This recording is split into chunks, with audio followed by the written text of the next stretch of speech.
Welcome back, everyone, to the National Sports Center in Blaine's, Minnesota. We're minutes away from the kickoff today between the U.S. national team and the club team from the Soviet Union, Spartak Moscow. Hello, everyone. I'm John Paul Dellacamera. Alongside me is Ty Keel. Before we talk about the players, we must talk about the conditions. The temperatures are below 50 degrees here. Feels like in the 20s. It probably is because of the wind chill factor. And Ty, winds are gusting at 23 to 45 miles per hour. It's a blustery day, and of all the game day conditions or field conditions for soccer, the most disruptive is a strong wind, and particularly for trying to build any type of coordinated passing game. And a guy that would agree with you has to be the goalkeeper. The starting goalkeeper for the U.S. is Mark Dodd. Ty had a chance to talk to him moments ago about these wind conditions. Yeah, I think you can look for a very interesting game. I mean, the wind is really blowing out here, and as you said, with crosses, it's going to be really dangerous for both teams. As a goalkeeper, how do you go about maybe changing how you're going to approach it with these type of conditions? Well, you've really got to just wait just a little bit longer in judging and deciding a cross particularly, and you look for the long through balls. It depends which side of the wind you're on. Certainly the team has got it's going to have a huge advantage. That's Mark Dodd, the starting goalkeeper today for the U.S. national team. The U.S. team lost 6 consecutive games, including 3 in Italy at the World Cup, but all of a sudden they've been rolling. 4 wins, 1 loss, and a tie in their last 6. And Ty Q, they're scoring goals, averaging a couple per game. Well, the confidence is coming along, and one of the main ingredients of this confidence is the attacking duo of Bruce Murray, who's really come into his own as an attacking player with his thunderous right-footed shot on the free kicks, and he's very strong in the air, too. Alongside him is Peter Vermees, and Peter Vermees was a starting player in the Dutch First Division last year. He's come back with a renewed confidence from that experience and is scoring a lot of goals, including a couple against Poland on October 10th. And the U.S. will be looking for more goals today from that dynamic duo. We've got the U.S. national team in action against Spartak Moscow. We'll have the lineups and the kickoff next in Blaine. Welcome back, everyone. We're at the National Sports Center here in Blaine, Minnesota. With Ty Keogh, I'm John Paul Dellacamera. We are getting set for today's action, and before we do, we'll take a look at the lineups for both teams. For the U.S., you'll see some new faces. Mark Dodd's in goal, Bэнks, Bальбоа, Armstrong, 19-year-old Troy Daiak in the back. Crumpe, Kinneir, Bliss, and Robin Frazar are in the midfield, and the dynamic duo that Ty Keogh spoke about at the top will start at forward, Vermees and Murray. On the opposite side, Derdbunov is the goalkeeper, Gradиленко, Bушманов, Popov, Pozdnyakov are the defenders. Kaprin, Parapenko, and Ivanov, along with Zoblayev in the midfield. Shmarov is up top. And we are underway here in Blaine. It'll be played right away back to the goalkeeper, Mark Dodd. It'll be interesting, Ty, to see the distribution of Dodd and where he's going to go because of these wind conditions. Up to Murray. This field is laid out on a north-south axis, and right now it's the United States defending the south goal. This wind is a bit of a crosswind, but it's mostly from the northwest, so they're up against it. They're going to need to keep the ball spread wide and low, especially in their own half of the field. When they get upfield, they might want to drive some balls in there to see what they do. And you were out there before, so you know it is easier said than done. Difficult conditions. It's the toughest conditions to play soccer under. If you're going to play in the rain, that's one thing. Even the snow, cold, heat, this is the worst. This disrupts the flow of the game the most. Ball is played over number 4, Popov. He'll bring it up. Murray on him. Lifted back for Popov. There's Bальбоа, the sweeper there. And cut off by Desmond Armstrong. Or Robin Frazar. Cut over on the right side. And Daiak will take it. We'll go 2 45-minute halves today. No overtime. If it is indeed tied, it will stand up in the books as a tie score. In other situations, they will play overtime and sometimes go on indeed to penalty kicks in international competition. Soviets playing it outside of the area. Headed away by Bliss. And then further struck forward up to Peter Vermees. Vermees became the first player to play both. First American player to play in Holland, as well as we see our first foul down there, and it's called on Robin Frazar. Soviets will bring it back now on the left wing side. Zoblayev is number 8, and a whistle sound stopping play. Vincent Morrow, who officiated, was the referee in a World Cup game in Italy, is your referee. Just a little obstruction call actually against the United States coming in. Robin Frazar just clips a man from behind. The referee's holding up his hand. It's an indirect kick. Brian Bliss smacking it on the left side of the field. Soviets will take over from there, trying to move it on the right side. Pozdnyakov, number 5. It is scoreless. We're in the opening couple of minutes of play from the National Sports Center here in Blaine. We're about 20 miles or so outside north of downtown Minneapolis. Soviets try this side to Popov, number 4, going against a double team. Now, the United States most likely will be hemmed into their own half of the field for quite a bit of this first half because they're very wary of these wind conditions. They don't want to get stretched out. They're going to try and stay compact, force the Soviets wide, and not be penetrated. Bушmanov is number 3. He'll play it across to Caprin, number 6. Right side of the field, Pozdnyakov. And there you're going to see a little bit of what the wind can do. If a player gets underneath the ball, who knows where it's going to go. Well, you would think that with the wind, you might try playing longer balls and play it upfield early because you have the wind at your back. But as you saw there, the ball's going to run on, so you almost can't afford to put it up in the air. You almost have to keep it down on the carpet, or it will just run out of bounds and your forwards won't be able to catch it. Under the circumstances, a nice boot by Mark Dodds, and a foul is going to be called. Vermes, who has played in both Holland and Hungary, and what I was trying to say before was he was the first American to play in the first divisions of either of those two countries, and Vermes, one of those players getting better with that international experience. Several USA players now, the last count 7 or 8, are playing over in Europe now. Philip Zhao, the latest to go overseas. So a lot of the U.S. players getting more experience, and it's opening up positions here now in the U.S. A player like Troy Dyack, just 19 years old, getting a chance with the U.S. team today. And he has done well, according to head coach Bob Gansler. He scored a goal, the only goal, in the 2-1 loss to a Croatian all-star team that was played last week in Zagreb, Yugoslavia. A tough situation there for goalkeeper Mark Dodds. He did all he could do, just try and drive the ball low to get it away and out from their defending third. But if he puts it up in the air, it's going to come back in his face. Foul is going to be called there on the U.S. and the Soviet team puts it in play. This is a Soviet club team, not their national team, as opposed to this being the USA national team. The USA have played the Soviet national team in previous games. In fact, had a great game in Stanford, although they lost 3-1. That was in front of better than 61,000 fans last season. And prior to that, they played the club team Dnepr and drew better than 43,000 in Philadelphia. So the fans come out when the U.S. team plays any Soviet team. And the U.S. likes that challenge. Here's Vermes on a good move. He has Murrey in front. Murrey will try to flick it back. Vermes with a good run, but it was cut off. But it was nice to see Vermes and Murray clicking together. Armstrong trying to stick in there and get that ball, but it's taken back. They clicked together so well in that Poland game, as I mentioned in Warsaw just a couple weeks ago, with Vermes coming up with 2 goals. Murray had a goal and an assist coming from one of the free kicks. It was actually Vermes who was able to put away the rebound. And there's Bob Gansler, who, when he was in Italy, almost saw the United States tie Italy in one of the World Cup matches on a similar play where Murray took a big free kick. There was a rebound. Vermes nearly put it away. It almost squirted through the Italian defense. And what a result that would have been for the United States to tie the host country in Rome's Olympic Stadium. As it was, a 1-0 loss was quite a result. There'll be a corner kick coming up here for the Soviet team. Spartak Moscow. Shmarov plays it in. Look at the way the ball came back, and Dodds with a spectacular save. The ball was headed far post high, and it came back towards the middle, and if anything, closer towards the near post. Just treacherous conditions, in particular for a goalkeeper. The ball's up in the air here. See the heavy swerve on the ball. The wind takes it even further. Dodds nearly gets caught out of position. It's only his great range that saved him. He was able to reach back and tip it over the bar, but now he's got to deal with the corner from the opposite side. See what the wind is going to do on that side. If anything, the wind is picking up. It's not. The ball won't even sit for the corner kick. Wind is, we estimated, 23 to 45 miles per hour. Ball is headed down. We've played about 7 minutes here in the first half. The field clock, stadium clock, is apparently not working. So we'll do our best to keep track for you. Coming back, Soviets into the area, looking to cross it low, partially blocked. Bальбоа got a piece, and the U.S. picks up the rest. Dyack with a clear intended for Murray. That ball just hung up there in the wind. It is scoreless here in Blaine, Minnesota at the National Sports Center with Ty Keogh. I'm John Paul Della Camera. This is the U.S. national team on the clear. Jimmy Banks puts it up. Vermes can wait till next Tuesday before that one comes down.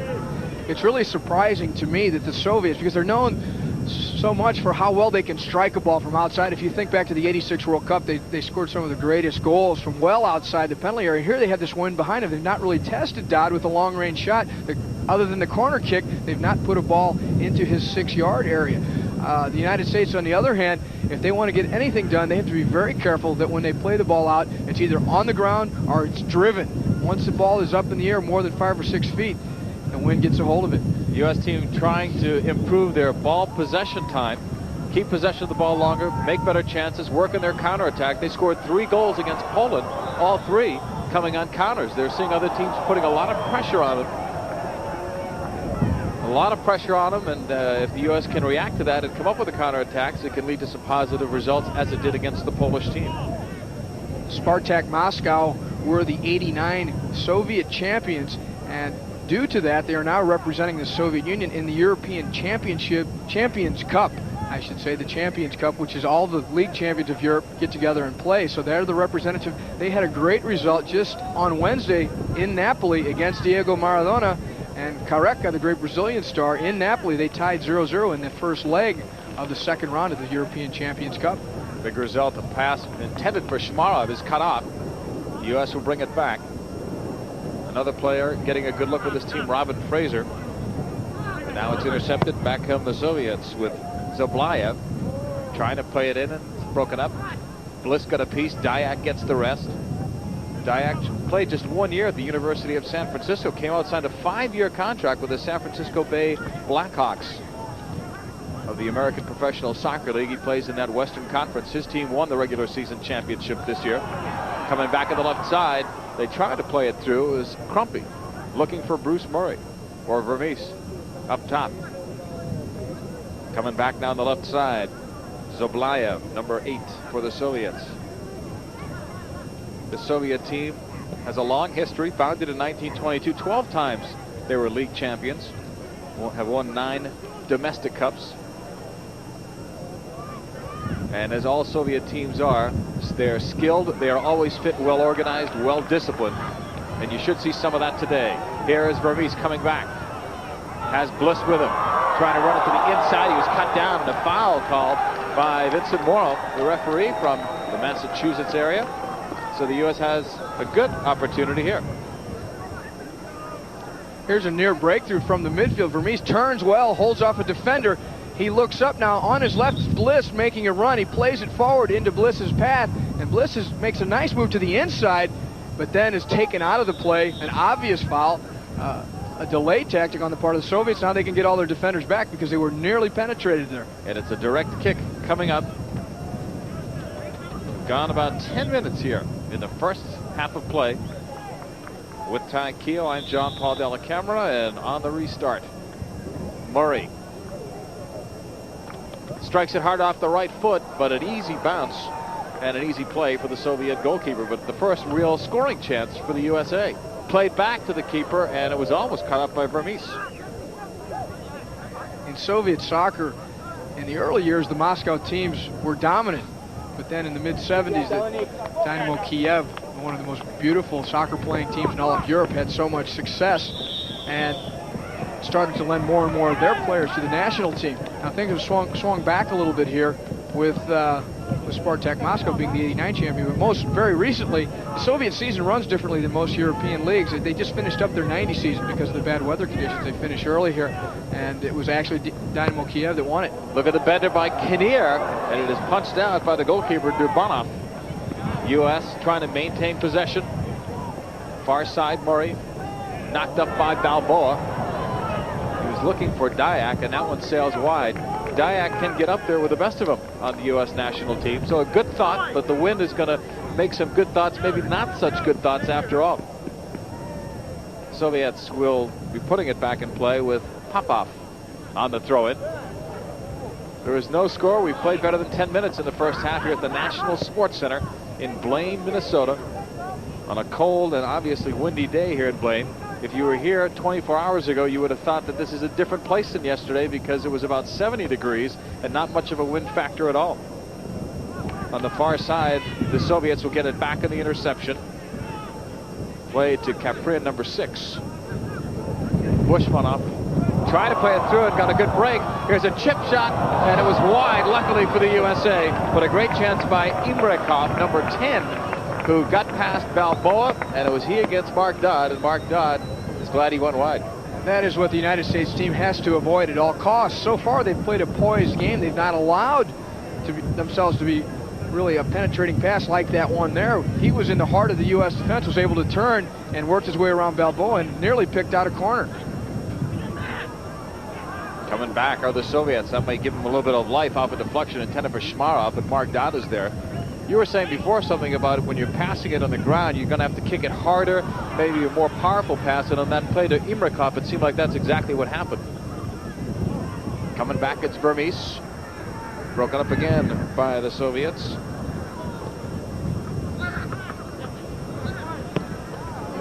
Played long and well over the area.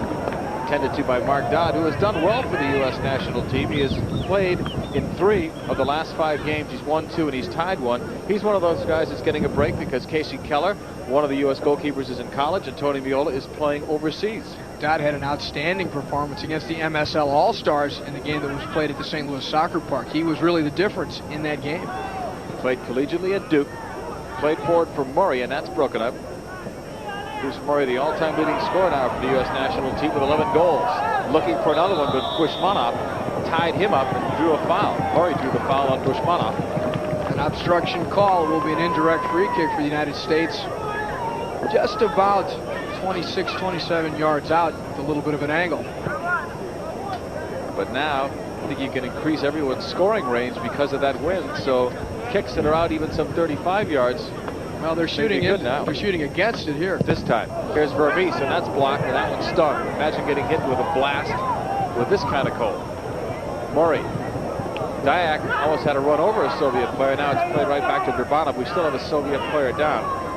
But Vincent Morrow sees that he's not seriously hurt, so play is allowed to continue. Here's Popov, number 4, stepping by Daiyak and Kinneyr as he got that pass free.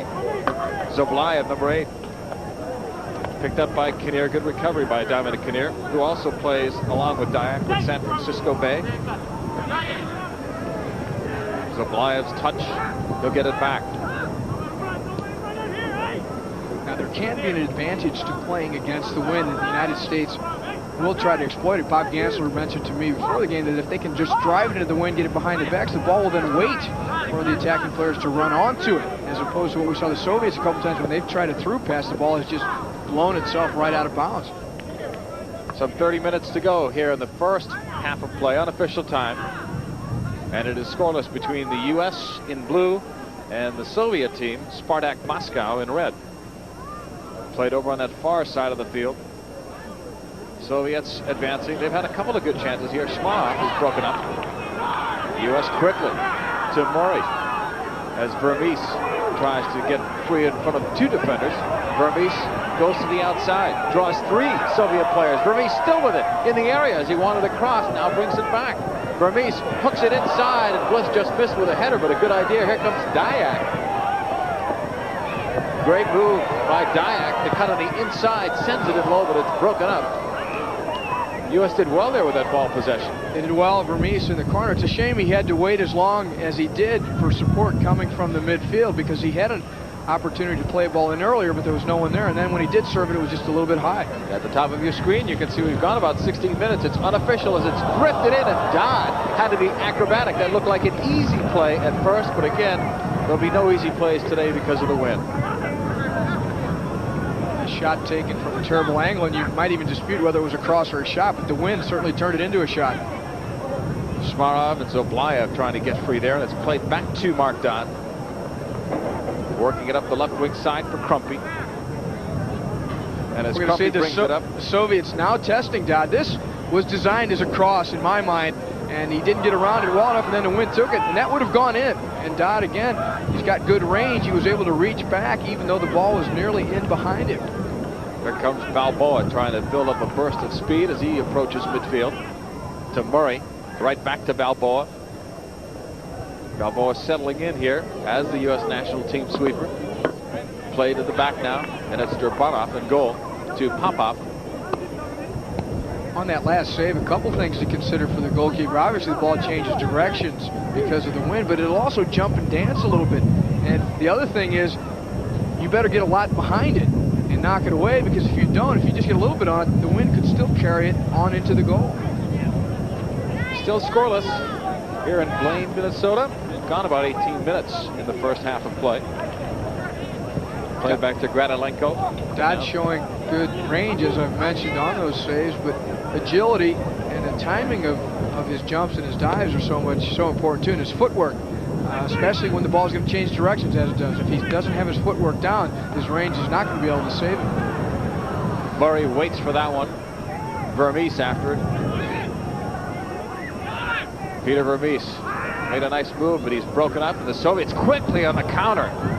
They were setting that one up on the right side. A long shot is blocked, and it will go out of play, and Balboa could have saved the goal. Certainly a goal-scoring chance. Balboa recovered well and got into the position he needs to be. He's the sweeper. He's like the free safety back there. If the defense is broken through, he's the man that needs to cover. And there he is, adjusting his sock after the slide tackle on the block.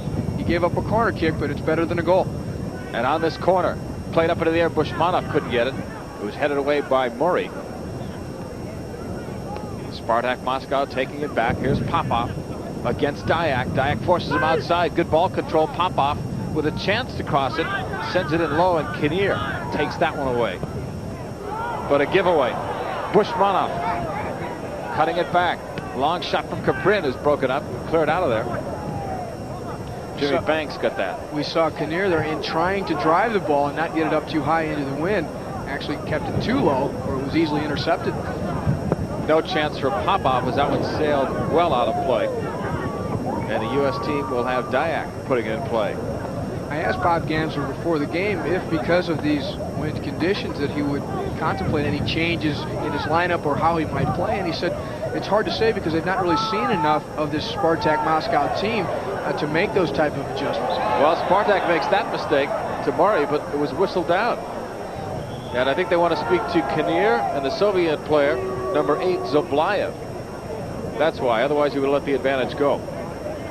Vincent Morrow wanted to get a message across, and that's why he stopped play. And it was Kinneyr who had fouled, so there was really no advantage situation. Yep. Coming back now, the Soviets in the scoreless game.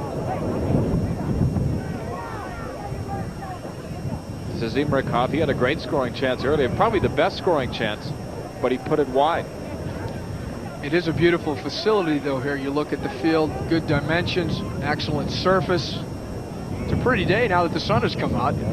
It's a gorgeous complex, not just this field, but there's 32 fields on this complex, some 92 acres, and they're hoping for better things for this facility. They're hoping to get some World Cup games here in 1994.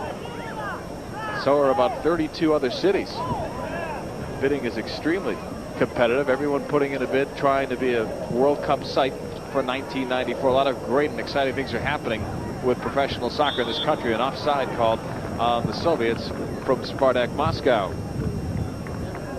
And the Soviet team, Spartak Moscow, on the left side. We take a look at their coach, Romantsev. They've got to be used to these temperatures anyway. I would think. And the wind that blows in the Soviet Union, in Moscow in particular, it being in the north. Ball is sent long towards Murray and Vermes. Cut off by Kinneyr. Settled down by Spartak Moscow. Right in the middle. Blocked by Bliss, but right on to Caprin. Caprin has Shmarov breaking on the left side, but Balboa helps out with good communication with he and Mark Dodds. They make the play easily. The Soviet Union's national team goalkeeper, Tisayev, started his career with the Spartak Moscow club, and he's considered one of the top goalkeepers in the world, as they have a couple other Soviet goalkeepers, including Lev Yassin, one of the all-time great goalkeepers in the world. Spartak Moscow will get it back. They can play it back to Derdbanov, and that's what they do. In the scoreless game here in Blaine, Minnesota, with Ty Keogh, I'm John Paul De La Camera. This is Zoblayev, number 8. Giving it up at the back to Popov. The U.S. team has had a couple of chances off of free kicks, off of restarts. Spartak Moscow with Imrikov having the best chance, but they've had others with that wind, and Dodd's had to change and make some spectacular reflex actions to stop it. Here comes Kinneier off a Murrey pass. Dominic Kinneier cuts it back. Still has possession. Now joined by Daiak, his APSL teammate. Daiak on a good run to the end line. Try to play it across for Vermes. Headed right back by Robin Frazar. And then right back to the goalkeeper. The Soviets have had some territorial dominance, which is to be expected because of the wind. But the United States, when they have attacked with purpose and have looked dangerous. They've not had as many total attacks, but they've been just as dangerous in the total sum of it. Set up long by Bушманов. Headed down well by Bэнks to Bальбоа. Bальбоa got clipped badly, and an obvious foul there called against the Soviets as Bальбоa gets more comfortable with that sweeper's position. He played collegiately at San Diego State, has played for several different U.S. national teams. No score. Still in the first half of play. Spartak Moscow in the red and the USA national team in blue. Played up for Murrey to Bliss. Quickly he'll try for Vermes, but it's headed away. Gradilenko got a touch on that. Number 7 is Harapadenko. Now it's Frazar playing it right back to Dodd. Frazar played collegiately at Florida International. Headed down to Vermes. Now Crumpe. Brian Bliss to Murrey. Murrey tried to play it through. Here's Bliss with a good run. Brian Bliss now as the Soviets come back en masse. All the way across from Murrey. Daiak has a long run for it. And the Soviets just flip it out of play. There'll be a throw-in. There'll be a throw-in coming up. We are still scoreless here at the National Sports Center in Blaine's.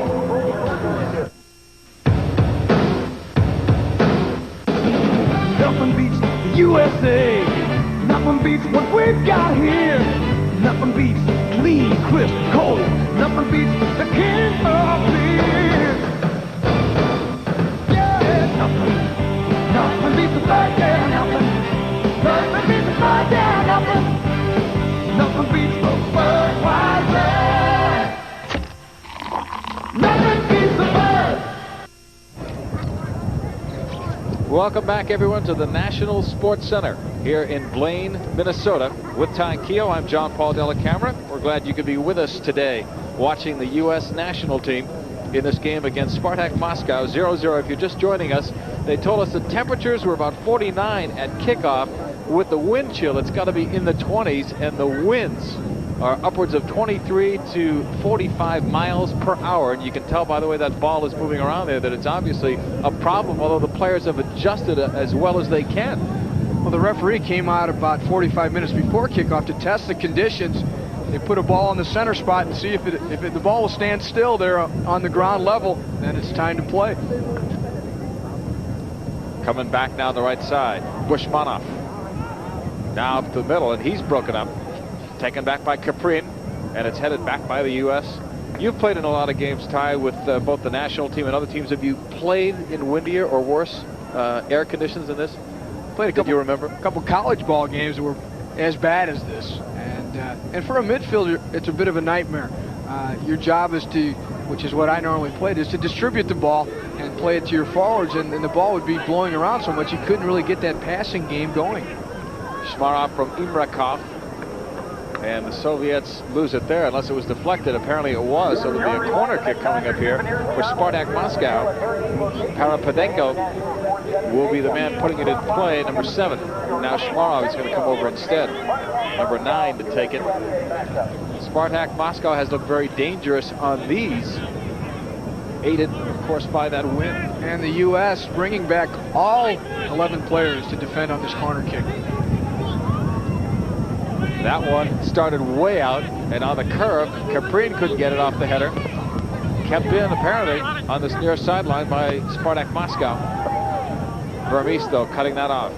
Here comes Vermes, and he's tripped off right at the midfield line. And Vermes is hurting. That's a first-class move that Vermes pulled along the sideline there.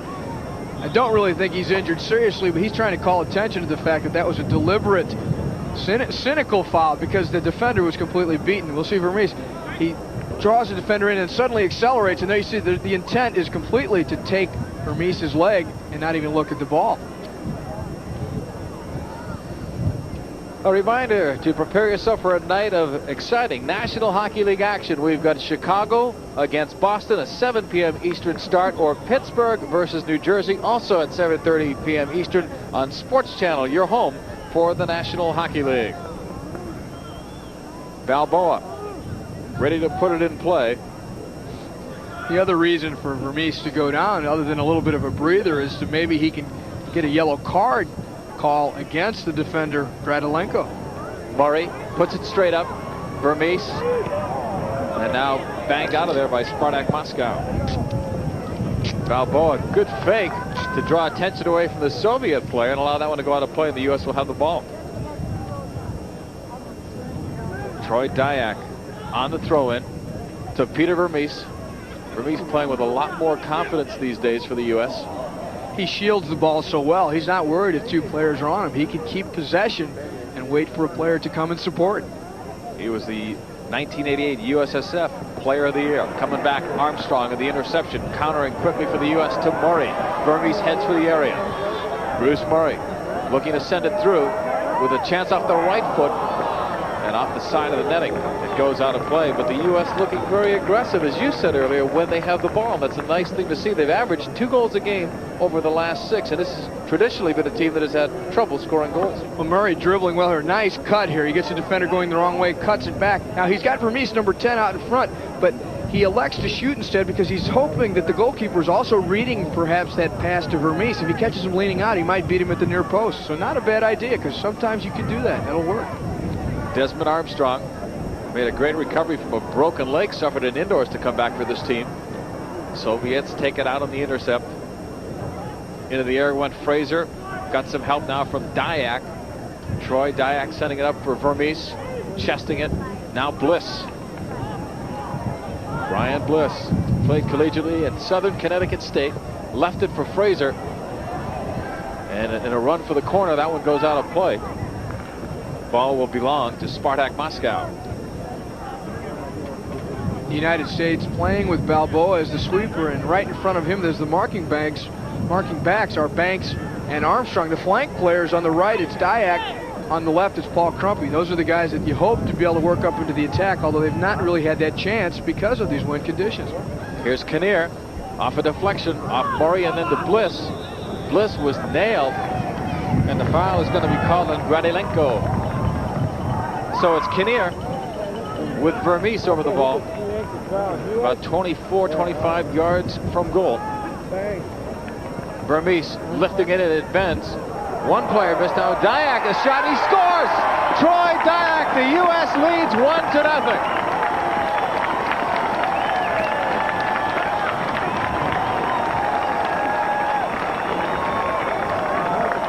So the 19-year-old has his second goal, Ty, in as many games, and that's a beauty. And it looked easy once it dropped to his feet, but some quick thinking started it off. Vermes taking the kick a little bit early, I think before the Soviet team's defense was set. The ball drops in. There's a little bit of confusion, and Dyack's right there to pounce on it, and he does well. He takes his time. There's from the back angle. Now look at the wind, played tricks with the ball, but it drops down onto Dyack's thigh. He brings it down and very coolly slots it past the Soviet keeper. So Troy Dyack, who's played on the under-17 and under-20 teams, looking good right now on the main team, the U.S. national team. You know, he was in the original group of 25 players that they were considering for Italy, and then he was injured, and that injury took him pretty much out of contention for the U.S. World Cup team. But he had a chance. He followed that ball in well, because initially it wasn't really going to him until the wind caught it. Here's Kinneyr. Dominic Kinneyr played collegiately at Hartwick. Good move by Kinneyr towards Murray. And that is broken up, but the USA is on the board first. They lead it 1-0. The goal will be Dyack's goal.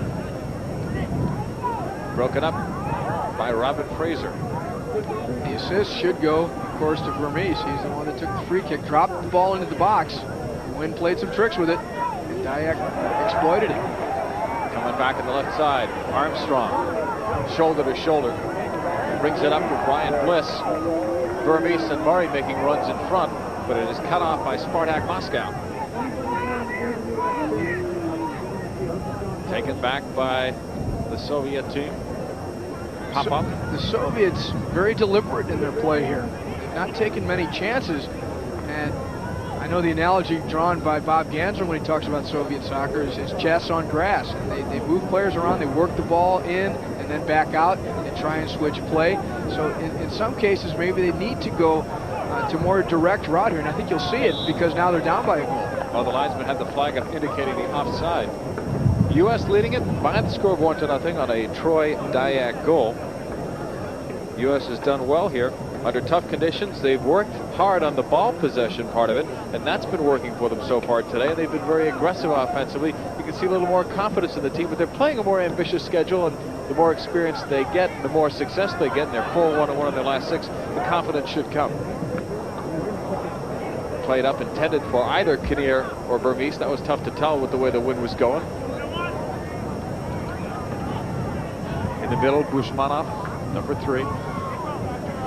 Soviets will try the right flank. And it is blocked out of play. Another throw-in coming up for Spartak Moscow. USA on top, 1-0, still in the first half of play. Dyack with his second goal in as many games.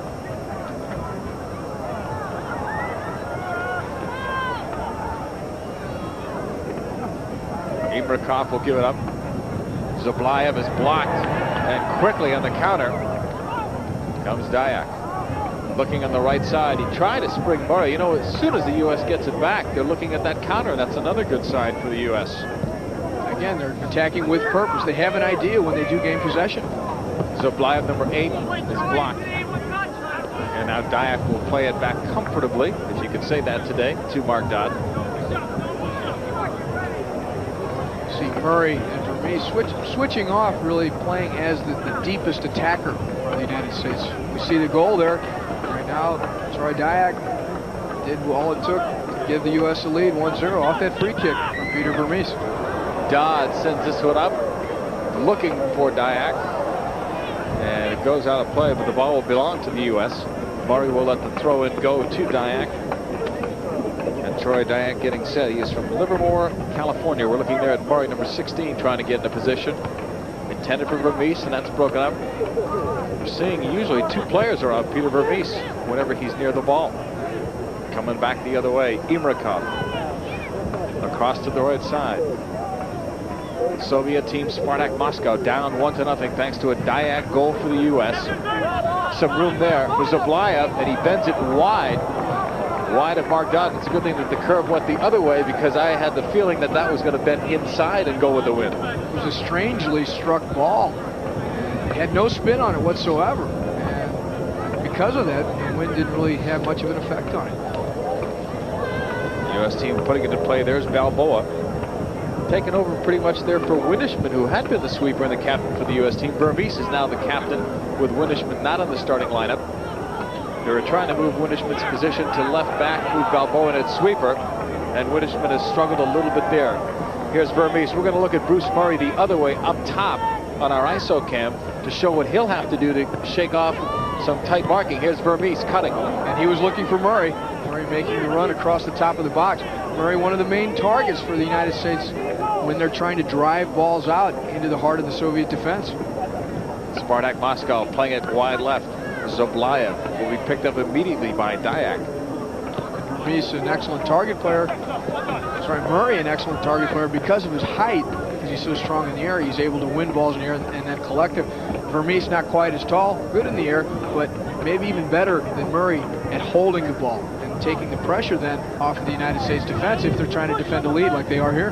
Kinneier did a nice job to get by Bушманов, putting it into space. Bliss would have had a long run to go, so did Murray. The wind stopped that ball. It maybe went about half as far as it would have otherwise. Had it been able to carry through, Bliss is making a nice run, blindside on the Soviet defenders. Kaprin's pass the other way. One of the top players on the opposite side is Imrakov, number 10, and he's got the same situation that Murray had. He's going to have to avoid some tough marking.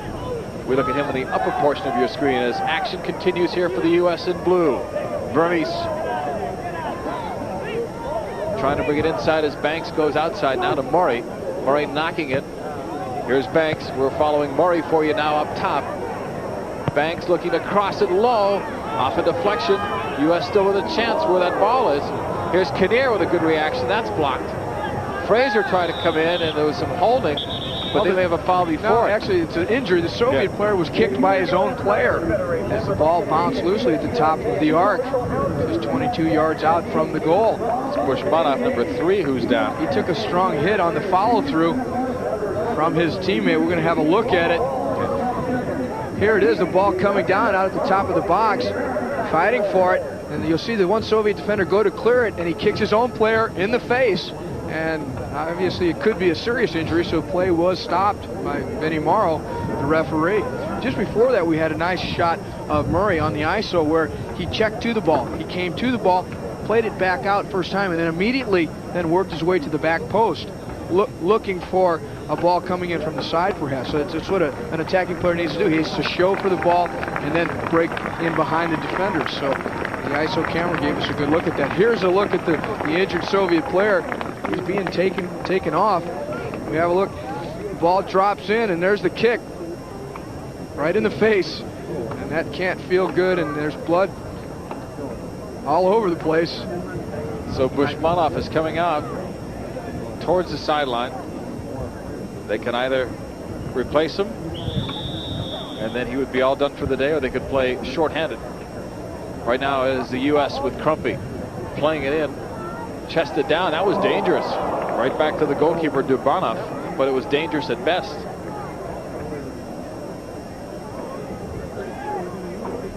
Only 10 players for Spartak Moscow, so they're going to wait and see how Bушманов is.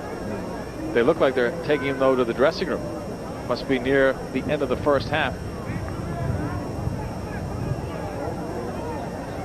They're going to try and just play it out and have him ready to go in the second half. Yeah, there's still a lot of time left, though. Going to play for 6 minutes. Yeah. The man short. That's interesting. Ball played all the way back towards Mark Dodd. But again, the issue being that once he would leave the game and they would replace him, he could not re-enter. Right.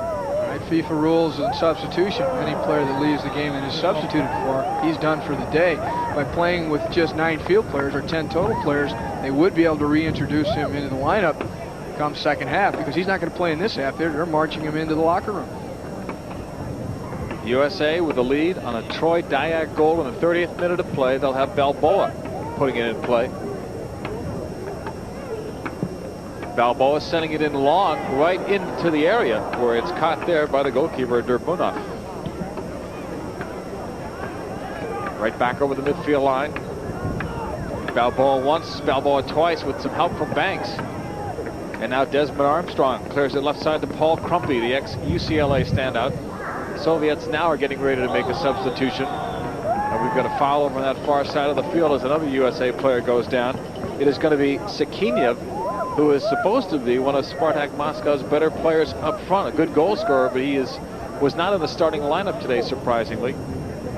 On the other hand, he may be given a little bit of a rest after Spartak Moscow had that excellent result in Naples against Napoli of the Italian First Division. I'm sure he was an important part of that. Popov heads it out. What needs to be explained, though, is why Sekinayev, a forward, is coming in for Bушманов, who is a defender at the back. They'll make an adjustment. They are a goal down. They need more attack out there. Coming back the other way. Here's Krumpe. Krumpe looking long. Kinneyr is behind the defense. A collision with the goalkeeper as it comes out. What a great play all around. Krumpe finding Kinneyr. Daiyak bending this one, but it goes wide to the left side. But a good idea, Krumpe to Kinneyr, and several players working well together for the U.S. Those are the types of attacks that are constantly worked on in practice. If you can switch the point of the attack, in other words, switch play from one side to the other and catch the defenders caught on one side and a player open, and Kinneyr was wide open. He's not offside because he ran after the ball was played. He broke in behind the defenders just after it was played through. Still got almost 4.5 minutes to go here in the first half of play. USA leading it by the score of 1-0. Sekinayev is the player to watch right now for Spartak Moscow. Well, he'll need to do a few things when they do the return leg of that European Cup game when Napoli comes to Moscow. As 0-0 result in Napoli is tremendous for the Soviets, and it caused an uproar in the Italian press. The press, they're so critical of their team. So much is expected of those teams in Italy because of the huge amounts of money spent on players and actually the huge fan following that they get at in those stadiums. So for them to have a tie, a 0-0 tie at home against what they consider to be an inferior Soviet team is a problem. Bob Ganslер has to like what he sees in this first half of play, and not just because his team was up 1-0, but the way they're playing under these conditions. They're switching the ball well, changing up their pace. When it looks like they may become easy to defend, they switch it, they change it, and catch the Soviet team off guard. Well, they may need to withstand a little bit of pressure here in these last few minutes of the half, as the Soviets have to press hard, knowing that they won't have this wind in the second half, and it makes it easier to defend with the wind, because when you clear a ball, it's going to take on more flight and get further away from your goal. Here comes Kinneyr for the U.S. They're trying to play that solid 90-minute game. They had a good first half against Poland, a good second half against the Croatian team, but it did not put the two 90-minute games together, even though they did beat Poland 3-2. The wind becoming a bit more of a crosswind in west to east across this field, as opposed to, I think earlier it was a little bit more from the north. Murray showing again for the ball, playing it back out, and now sprinting forward. He's going to try and hold a position up against the Soviet defenders. And him just showing for the ball there gives the United States more options in playing the ball out. You can keep possession a little bit, play it into him, it comes back out, they work it from side to side. By our clock, which again is unofficial, we have less than a minute and a half to go in the opening half of play. Armstrong trying to spring Daiak, and now it is played to the back, instead by the Soviet Gradilenko. Bушманов will give it up. Gradilenko, number 2. Has Popov if he wants him, and he'll do it that way to the left sideline. Right back. Kinneyr putting some pressure on, so does Murray. Well, right now a disciplined team just takes no chances. They just defend very conscientiously and cover for each other, and don't take too many chances. You see Murray even coming back to defend at Vermes as well. Kinneyr holding, waits for some help. Bliss will join in the attack. Kinneyr being cautious, right back to Daiak. Intended for Bliss, broken up, but it went out of play. Last touch by Popov. And so the U.S. will put it back in play in the throw-in. U.S. hurting a little bit today. Eric Eichmann not playing because of a groin injury. Krumpe has an ankle problem, but is apparently well enough to have at least been in the starting lineup today. We don't know if he'll go the full 90. Vermes claims he was obstructed, and he's going to get the call. Other teams are showing a lot more respect now for Vermes and Murray because they've scouted the U.S. just like the U.S. has scouted other teams, and they see the strength of those two forwards. That is two of the stronger players the United States have out here. And the United States on that recent European tour were able to add in some of their players that are currently playing in Europe. Ball played into the area and now cleared out by Spartak Moscow. Murray, and they're working hard. So is Vermes. Two forwards doing it defensively. Here's Kinneyr getting it right back. U.S. with another chance before halftime, but Kinneyr's shot was deflected. But you've got to like that again. They took a defensive situation, made that their best offense, and Kinneyr had a good chance. They pressured the Soviet defenders into coughing up the ball and nearly had a goal to show for it as Kinneyr broke down the right side. Here we have a situation where Krumpe's called on the foul. Looks like he's being booked, in fact. Vitsamar wants that ball, and he wants to make the verdict known. He'll be yellow carded. I believe it was Krumpe. Must have had that elbow up in the Soviet's face. Those elbows can be sharp, can't they? Haven't you thrown a few or received a few in your day? As that's halftime, you won't have a chance to answer the question. But we have a lot more coming up at halftime. We'll have highlights later on, and we will also have an interview with the executive director, the new executive director of the United States Soccer Federation, Mr. Hank Steinbrecher. Right now, we will pause for this regional break. Team USA versus Moscow on Sports Channel America will return after these messages. Welcome back, everyone, to the National Sports Center in Blaine, Minnesota. And at the end of the first half of play, the U.S. is looking good. A goal by Troy Daiak in the 30th minute of play has been the only score thus far. And so the USA leads by the score of 1-0. We welcome you back, everyone, here at halftime I'm John Paul Dellacamera. Alongside me is Hank Steinbrecher, the new executive director of the United States Soccer Federation. And if we talked about all of Hank's accomplishments in soccer, I probably wouldn't have a chance to ask as many questions as I'd like, but you've done it as a coach and as an administrator, and this has got to be the biggest challenge for you, Hank. Well, obviously, it's a great challenge ahead. The next 4 years will really, I hope, bring soccer into the mainframe of sport culture in the United States.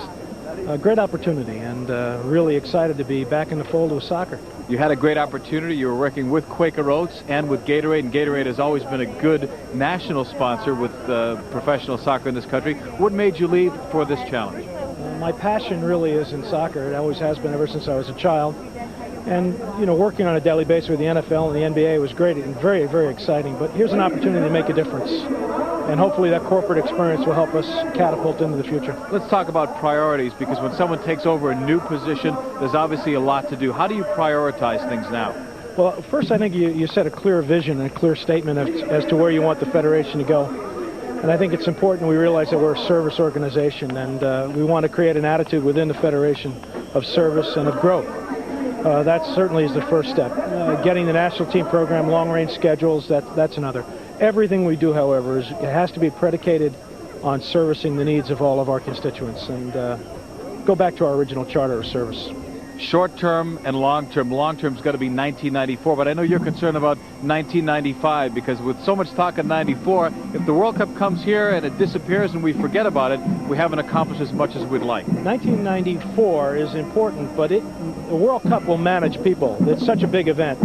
We have to manage our game, and we have to look at it as a product. 95 is where my goals are located. Our short-term vision, however, is to get things stabilized, to bring in a professional infrastructure, to help sell soccer within a corporate structure. Long-range plans are to develop that pro league in 95, so your children, my children, the people here have an opportunity somewhere to go. Let's talk about that pro league. I know there was a meeting in Chicago this week. Earl Foreman of the Major Soccer League is in charge of that committee. Some positive stuff came out of those meetings, and I hear we're a go for 92, but there's a lot of work. There's an awful lot of work, but we're committed to going to 92, and we will have a pro league in the spring of 92, and we'll be up and running. Any idea, Hank, at this point, how many teams or what kind of a structure it will have, or is it still in the very early formative stages? It would be inappropriate for me to comment about it now, but we're looking at a number of different scenarios. We will have a place for our children to play, and we will develop our spectator base. You know, on the national team, a lot of people know that the improvement in the national team was when the decision was made to go full-time. Full-time players, sign them under contracts, schedule more games. Where does that stand now? Because I understand that contracts were supposed to come up in December for this year's group. We don't have any intention of letting that program go or getting away from us. We're in the midst of evaluating right now where we can go with our players. We will re-up our contracts. We will have a full-time staff. In fact, we will bring even greater focus to our national team. We will hire a full-time general manager and a full-time promoter for our national team programs. As you see the U.S. national team and the whole program of the World Cup, what's the most critical thing right now facing the United States Soccer Federation? Experience. Competition is the best coach. And I coached for 15 years. Competition is the best coach. And we have to get our players as much competition at a high level as we possibly can. That's the focus. That's where we want to go. I know you had great success as a coach. I hope you have the same as the leader now of the United States Soccer Federation. If I have as much success as Bob is having today with his win, I'll be real happy. He's very happy. Thanks, Hank. Thank Hank Steinbrecher, the new executive director of the United States Soccer Federation, enjoying maybe not the win, but certainly the result so far at halftime. USA leads 1-0. We'll have more from Blейн after this.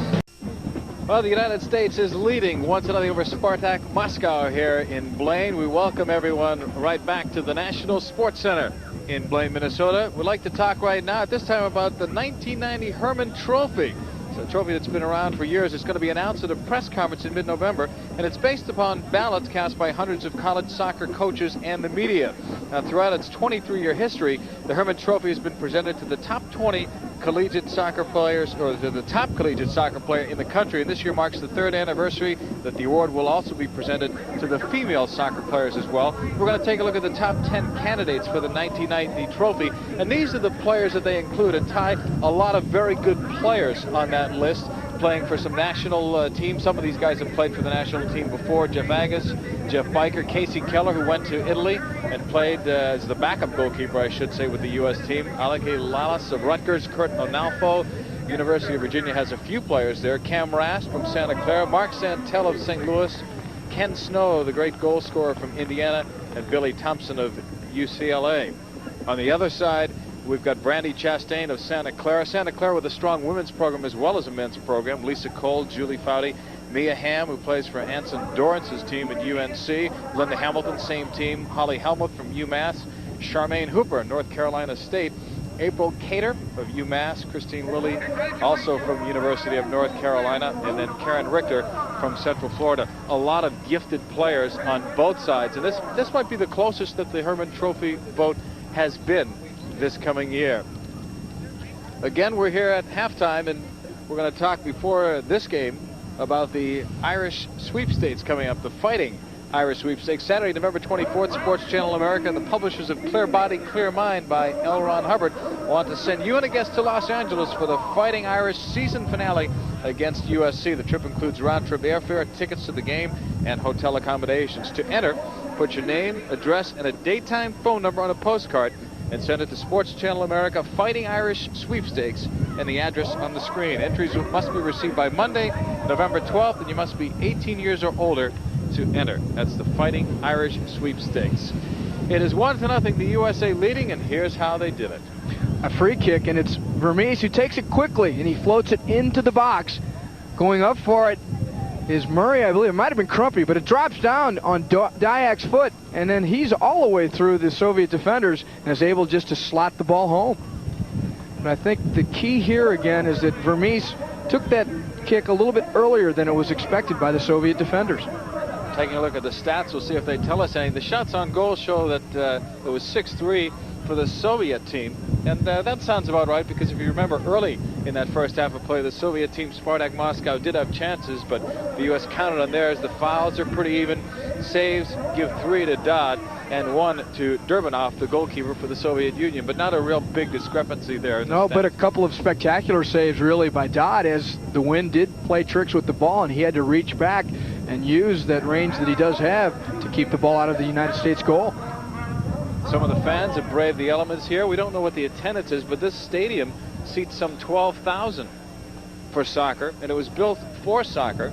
They have plans to expand it to some 35,000 seats if they can get at least 3 World Cup games here for 1994. The facility is managed by Chris Wright, who was a former general manager of the indoor soccer team when it was the MISL. He was with the Pittsburgh Spirit. It's now, of course, called the Major Soccer League. And we mentioned before that Earl Foreman of the Major Soccer League is the man in charge of the committee that's trying to get outdoor soccer organized. And Hank Steinbrecher and this man, Bob Gansel, I'm sure we're happy with the meetings in Chicago this week. And it seems like everything is a go to have a national league in place by 1992. Gansler being forced here to juggle players quite a bit because of some of his players who did so well in the World Cup signed with European teams. There's a few players that were under consideration with the national team that are currently tied up with their college teams during this fall season. So he's got new faces out there, but he's got a structure to the team. He tries to plug in the players to the set structure that he's already had for this team over the last 18 months. And in looking around, it seems like he's going with what got him there in that first half of play to start the second half of play. We'll check on Spartak Moscow for you as well. Remember, Bушманов left the game with an injury. He got kicked in the face. I don't see him out there. He wears number 3. Here's Kinneyr, number 7 for the USA. Trying to see if they can put together a 45-minute half here like they did in the first half, in which they not only won the first half 1-0, but they looked to be the better side. They did get off lucky once or twice when a ball did slip through. I remember one shot going just wide. The one by Imrakov. Coming back the other way. A whistle sounds, and Vincent Morrow's going to foul there. And look for Murray to line this one up. He's got a thunderous right foot. This is just exactly where he likes to take them from. And now he's got a little bit of wind to assist that powerful shot. Well, they'll try to disguise it with Murray, Bliss, and Vermes over the ball. And now Crumpe begins a run. This one looks interesting. Now Crumpe's going to come back. Soviets didn't react to him. Here's Murray. You see Dominic Kinneyr on the edge of the wall, in the Soviet wall. He's going to duck away, and I'll tell you, Murray's going to try and bury that ball just in that space that he leaves. I think you've got it. Yep, Bliss will touch. There's Murray, and not the way he wanted it, but he was the shooter all along. Not even close to how he wanted it. He hit that ball even with backspin. He hit the underside of the ball. Normally to get power on it, you have to hit the center of the ball or even the top half. You can get the ball then to dip and knuckle, in fact, and give the goalkeeper a nightmare. You mentioned before about the juggling that Bob Ganslers had to do. Forget about bringing players in and out of the lineup. The chemistry is obviously affected, but how about on the set pieces? Tav Ramos did a lot of work on the corner kicks and on the set plays, and now it's someone else that has to respond and take the leadership. So every area of the game is affected. John Hart's involved in many of those situations too. Coming back now, Spartak Moscow. In the middle, that's broken up. Bliss got a piece now to Murrey. Here's Kinneier. Dominic Kinneir's looked good in this first half, and now in the early stages of the second. Murrey was taken down. Play on, says Vinnie Morrow. Some deception there in tandem by Vermes and Murrey. Vermes let that ball run on to Murray, drew a defender in the process, tried to curl around to get a return pass. That's a very effective play to break through a defense. Vermes trying to come through, slowed down by Spartak Moscow. Now Murray in there trying to help out.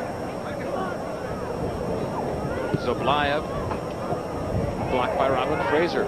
Fraiser, an elegant player there. A nice little move as he pulled the ball back with the sole of his foot to pull it out of danger and keep the play flowing. Fraiser, one of those players being given a chance because of other players' success in landing a contract overseas. Some of the names that we're going to skip, so obviously this is off the top of my head, but Miola, Trichu, John Doyle, Paul Caligiuri, John Hartz, Tav Ramos, among those not here, playing for clubs overseas. Vermes, right back to the keeper. John Stolmeyer, who was a part of the U.S. team in Italy, is now an assistant coach at Notre Dame as he recovers from an injury. Here's Murray, the top U.S. goal scorer with 11. Plays it in low, and on the bounce, Derbunov is there. And Murray showing his dribbling ability in the one-on-one situation in the corner there. He was able to get free enough to get that ball crossed in. It's just the timing wasn't quite there for Vermes' run. Derdbunov kicking it up near midfield. Krumpe got a piece. And now it's taken over by Caprin on the left side. Zoblayev, number 8. On the run for Spartak. He was looking for Smartov, but never made it. Imrekov at the top of your screen. He's double teamed finally. Maneuvering well initially, screening the defender from the ball with his body, shielding it. Spartak Moscow looking up the middle for Imrekov. There he goes again, holding off Desmond Armstrong just to keep possession there. And Spartak Moscow does get possession. It feels like the wind is picking up even more right now in this second half of play. Ball played into the area, cut off by Jimmy Bэнks. Kicking it out on his second effort, and it cut by Sekinaев. A long run for Gradilenko. I guess the Soviets could plead some jet lag in terms of their performance today. Long flight, they just got in actually to play this game. And they've not been as sharp, particularly when they get into the attacking third. Here at midfield, they're working the ball very nicely right now as you see them stringing pass after pass together, but they've not really accomplished that much in terms of getting through the U.S. defense. The U.S. defense remains organized and forces them wide. Clock at the top portion of your screen indicates we've gone better than 5 minutes into the second half of play. We've got an injured player down for the U.S. And it's Robin Fraiser coming back on the right side. Smarov, number 9, with Bэнks on him as he tries to bring it back outside the area. Sent in, and that's deflected. We still have Fraiser down. Bliss trying to block it. Vermes coming in after it. Caprin to the outside. Headed down towards Imrekov, now into the area. Fraiser is back up on his feet, back into the play. But a dangerous little sequence there for the United States as the ball popped into their area. There were 2 Soviet shirts and only 1 blue shirt there. Harapanenko, number 7. Giving it up in the middle. Touch to Smarov. Now Imrekov is taken down, and Desmond Armstrong will play it back to Mark Dodd.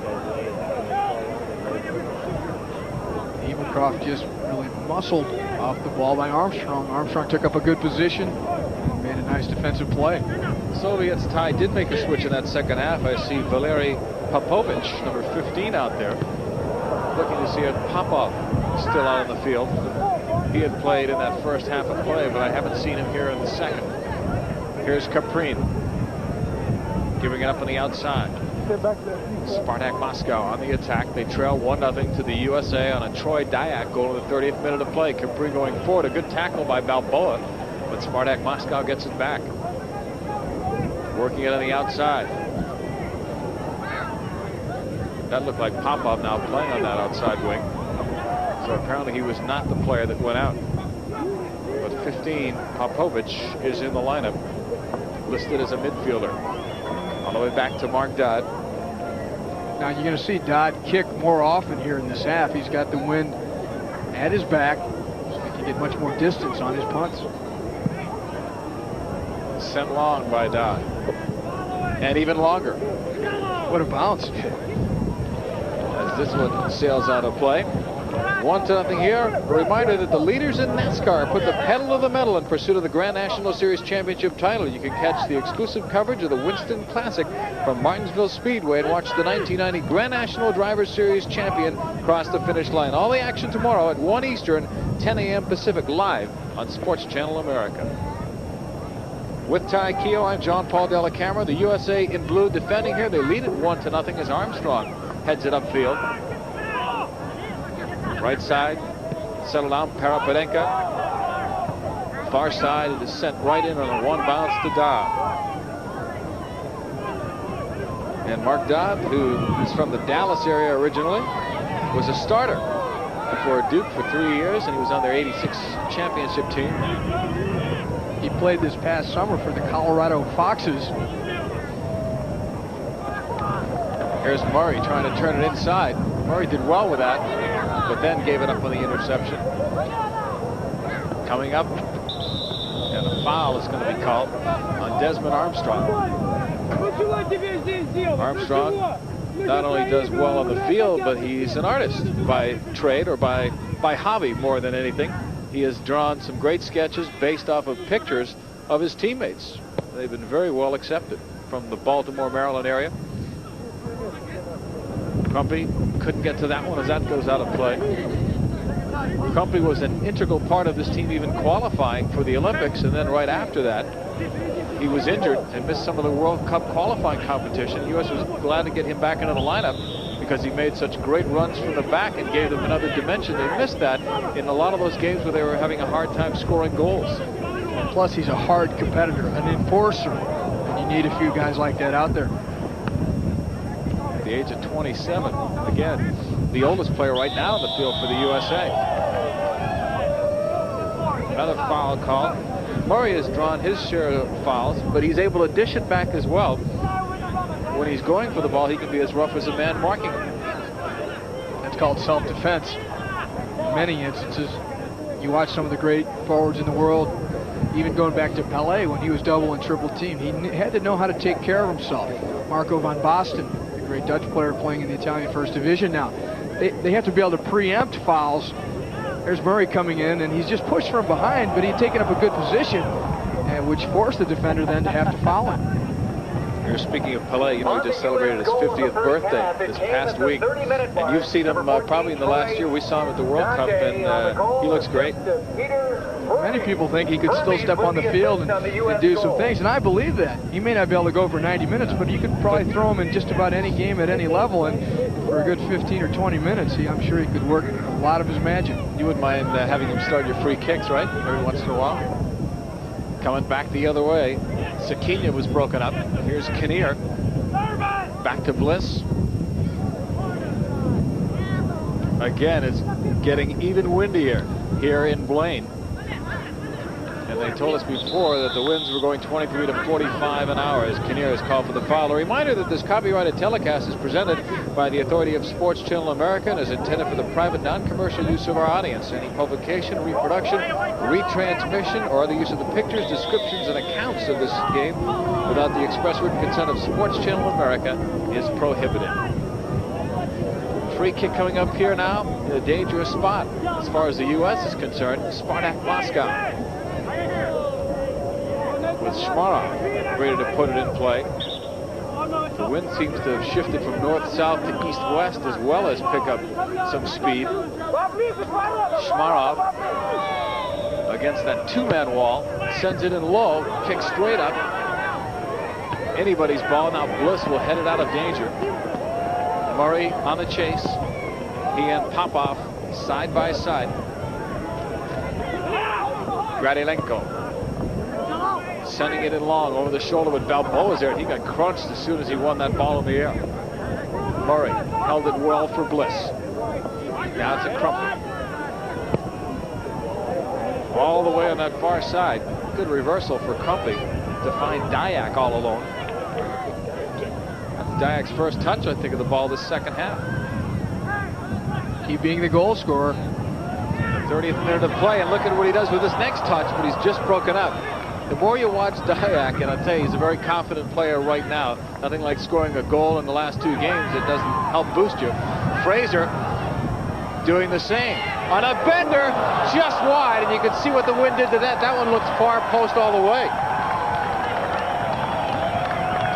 That's 2 good shifts, if you will, right there for the U.S. national team. Fraizer not afraid to try it from outside either. We had just seen Daiak earlier have a nice chance. Here's the steal by Fraizer, though. He keeps his balance well. Now he steps over the ball, and he's coming forward. He winds up with that left foot, and he's got the keeper a little bit out of position. But the ball just misses by a couple of feet. Derdbunov sending it long, headed by Armstrong. Now Crumpe. Bliss was looking for it. Crumpe joining in the attack. Broken up. Parapadenka, and a foul is going to be called on Crumpe. We've gone almost 60 minutes, which would bring us to 30 left as we look at Paul Crumpe from Torrance, California. 5'10", 170 pounds. Crumpe caught there for some shirt pulling. Sure, he felt it was worth it. He then had a chance to get back and mark up on his man. Shirt pulling has become an art in soccer, unfortunately. Here comes Vermes, and Vinny Morrow says go with the advantage. Good call, as it is knocked out of play. Last touch by Imrakov. Oh, apparently not. Last touch by the U.S. Vermes will get it back, and then that's broken up. Coming back, Crumpe steps in, almost got it, paid the price. Crumpe's down. And he's had an ankle problem this week in practices, so he's got an ankle that's sore a bit. I would imagine he got caught on it right there. Coming back, Spartak Moscow, as Crumpe is still down to our left. USA leading it 1-0. Doing well against Spartak Moscow, defending Soviet champion. Parapadenka bends it in, cleared. Bэнks got a good foot on that, and Crumpe is hobbling in midfield. Dangerous balls there, driven into the box low. They could even go in off of a defender, and that's the design on them. You don't necessarily loft the ball in there where a keeper could come out. Looking at Crumpe here, he's in obvious pain. He was holding his ankle as he went down. He's had the problems, as we mentioned. It looks that he may have aggravated that enough, perhaps for him to have to come off. He had been mixing it up a little bit along this near sideline. He's coming through the ball there to win that tackle. Now he's after a second one, and the defender comes through hard and catches him pretty well. And Crumpe's still down. He's being attended to. And Ty, he's not really recovered from that first hit when he gets back on the other one. And speaking of hits, how about the NHL? Because that's coming up later tonight. You can prepare yourself for some bone-crunching action this evening. We've got games for you coming up with the Blackhawks and the Bruins at 7 p.m. Eastern Time, or the Pittsburgh Penguins and the New Jersey Devils, who are off to a great start this year. That's at 7:30 Eastern Time. Crumpe is back up. Windishman, though, will loosen up. Windishman was going to start for Crumpe had the ankle problem been too severe for Crumpe to go. On the throw-in, Spartak Moscow playing it in. Look out, as it's blocked by the U.S. Bänks got a touch, and we've got another player, Parapadenka, going down, and a foul is called on the U.S. Well, we're seeing some disarray here now in the U.S. defense and in the midfield, as the Soviets are now pressing a bit and starting to cause some problems right at that perimeter area of the United States penalty area. Bушmanov, number 9, will put it in play. It's a 5-man U.S. wall. Passes it instead. It's cleared out. Bänks got a touch. Coming through. Long shot from the Soviets, and that one sails wide and out of play, but a good effort nonetheless. It was struck well and through some traffic, giving goalkeeper Mark Dodd. We'll have his look at it. There's all those bodies out in front. The ball spread wide. They get the defense to shift here. Now he comes inside. The ball is hit low, but just wide. Dodd stretching as far as he can, extending himself well to cover that post. Pass intended for Bruce Murray as we come back on the live action. That was too far away. It'll be thrown in this way by Hlestoff, number 13. Popovic's pass. And that's going to be cut off by Desmond Armstrong. Armstrong trying to bring it forward now for the U.S. Finds Robin Frazierr. Good move. U.S. countering here, trying to bring some numbers forward. Kinnear joins on the rush. And now Frazierr is slowed down by Spartak Moscow. He'll play it back. Daiak was blocked. Second effort. Good recovery by Daiak. Great play to send it outside wide to Bliss. And as Bliss tried to play it across, that is blocked. Again, Daiak reversing it well, allowing the U.S. to maintain possession. They've worked at it, and you can tell. You can see it in their results. Well, at the very least, they're going to need more play like that in order to win this game, because one goal may not win it. And I'm certain that if you decide to just go back and defend in your own third, eventually you're going to give a goal up. So the United States needs to have attacks like that, where they keep the ball a little bit, probe, maybe switch the point of the attack, but still threaten and keep the Soviets honest. If you go back into a defensive shell, these players are good enough, the Soviets are good enough, that it's a matter of time before they will find a way to break through and score. Especially with a win like this, I'm surprised there hasn't been a fluke goal or two by this point. You have to consider that. Dayak's touch now to Kinnear, now to Bruce Murray. And the longer it goes, obviously, without coming up with a second goal, the pressure mounts on whether you can defend just that one goal that you do have. Spartak Moscow in red, bringing it forward past the midfield line. It's a 1-0 USA lead on Troy Dayak's goal in the 30th minute of play. That was in the first half. We still got a lot more action coming your way here in the second half. But again, if it should end up in a tie after 90, that'll be it. No overtime today. Here's Vermes getting a good pass the other way. Trying for Murray. Murray did well to check off his man. Gets around his man. Murray joined by Bliss. And it was knocked out of play, or so I thought. But they're pointing at the goalkeeper for a goal kick. It's a great effort from Murray. Murray may have just misplayed it, but the ball coming through from Vermes, who had a great ball from Balboa initially. And it's a good move by Murray. He's past the last defender, and when he goes to shoot it, looks like he tried to get it with his heel and put it behind his own leg. I would rather have seen him go with something a little more basic, fundamental, and not as fancy, and maybe just crack the ball on goal and see what happens, because he went to make the fancy heel move and ended up hitting his own leg and going out for a goal kick. You got to take your shot. He did well too, because it looked like he was tied up. He just checked off of his man, got into some space, and created something for the U.S. Both he and Vermes have looked good up top today, but again, I think you've got to give a lot of credit to that midfield area without Harks, without Ramos, but looking very good, switching the ball well. Well, they've not gotten the ball up to those two guys as much in this half as they did in the first. And I think part of it is you got the wind at your back. You're afraid to play those long balls because they're not going to be able to run underneath them. They're just going to carry out of bounds, so it's a little tougher. Even though they were against the wind in the first half, they could drive a ball up there and it would hold for them. And off of that last bounce, that's a high bounce back. The ground hard because of the cold conditions here as well. Ready to throw in are the Soviets. Now that Spartak Moscow. The ball went it's almost 7/8 the length of the field with the wind assist. It's a heck of an assist as well. The U.S. team leading it by the score of 1-0. Daiak has the only goal, and it came in the 30th minute of play. Spartak Moscow to midfield.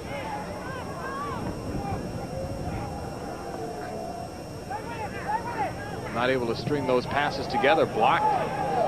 Frazierr going to poke at that. Now it's Bruce Murray. Murray cuts inside well.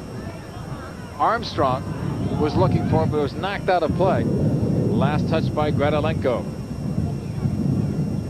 And Desmond Armstrong is going to let someone else toss that one in as Krumpe comes up. Well, between Crumpe and Armstrong, two players that made big comebacks after those injuries. Well, Crumpe's ankle injury in this game must have resolved itself.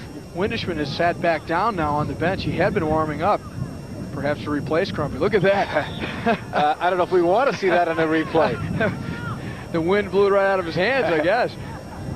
And you won't kid him about it after the game, will you? Well, that is ruled a foul throw-in, so the Soviets take possession from the throw-in there. Spartak Moscow with Caprin, number 6. And that's cut off by Balboa. Up the right flank, Daiak moving it to the inside. Troy Daiak playing up for Kinneyr. Kinneyr getting free. Shot blocked, and it goes on a play. Should be a corner kick for the U.S., but Kinneyr very aggressive there and almost scored the second goal. Kinneyr did well, but it's Daiak who starts it. He's deceptively quick. Built low to the ground. He plays it through. Kinneyr flips it past the defender, wins the race to it. The goalkeeper covers the angle well, though. Doesn't give Kinneyr much to shoot at, and the corner kick results. Kinneyr and Daiak, we told you earlier, teammates in the APSL with San Francisco, working well together. That's going to the far post and even farther out of play. So there'll be a goal kick coming up here for Spartak Moscow. USA leading it 1-0. The only goal was Troy Daiak's. We'll have Nothing beats the USA. Nothing beats what we've got here. Nothing beats clean, crisp, cold. Nothing beats the king of beer. Yeah, nothing beats the fight, yeah, nothing beats the fight, yeah, nothing beats the Budweiser. Nothing beats the... Welcome back, everyone, to the National Sports Center here in Blaine, Minnesota with Ty Keogh. I'm John Paul Della Camera. USA leading it 1-0. The only goal is Troy Daiak's in the 30th minute of play. Nice sidestep from Murrey to Bliss, and he works it well outside of Peter Vermes.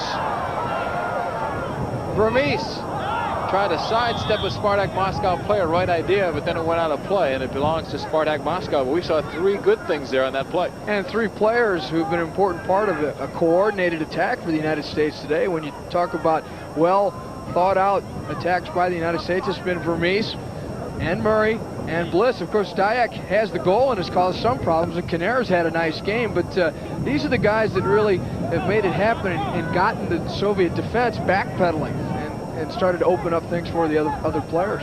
And Vermes and Murray normally get the playing time. Bliss has gotten more now because of the other players going and playing in Europe, and he's taking advantage of more playing time. At one point, he was a solid starter on the Olympic team. That was a beautifully played ball to space for Vermes to run onto. Soviets getting it back. They're down by 1. Caprin slid in by Popovich.